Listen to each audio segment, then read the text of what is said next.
She found him nestled in the long grass, just away from where the path wandered lazily around the cliff's edge. She stopped her stroll to look at the queer image. A few feet from the field's beginning, the climbing stems and wild flowers suddenly fell away, leaving a rounded indentation in the landscape. She leant closer and saw that a man was laid down on the grass. His eyes were closed, but she could see the rise and fall of his chest, alleviating any serious worry which had begun to brew within her. He was small, but with no particular oddities in his appearance. His clothes were clean and well handled.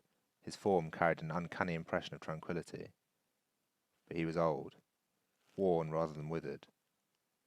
A breeze fluttered through the woman's hair as she suddenly realized she'd been still for far too long. She called out, gingerly at first, but then with a fuller voice as the worry started to creep back in. She started as the old man's eyes sprung open, revealing two stormy orbs which sat deep into his skull.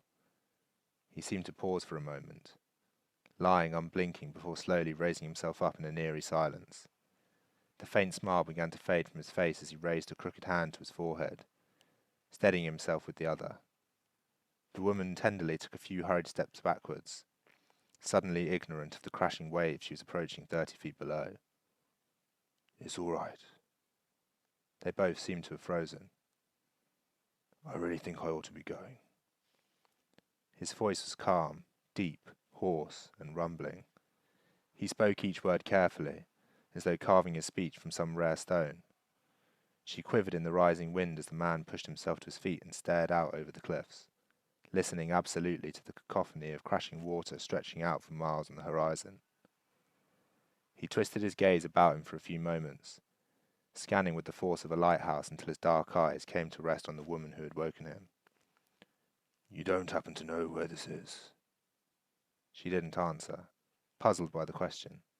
She simply stood, her mouth hanging limply.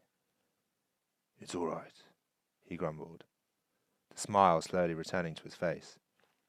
"I'm sure I can find my way. I always seem to." With that he turned. His little form was made to seem larger by the remarkable uprightness his thin limbs somehow possessed. Without another word he strode off into the fields beyond, his long fingers trailing through the reds and blues which scattered through the swathes of green.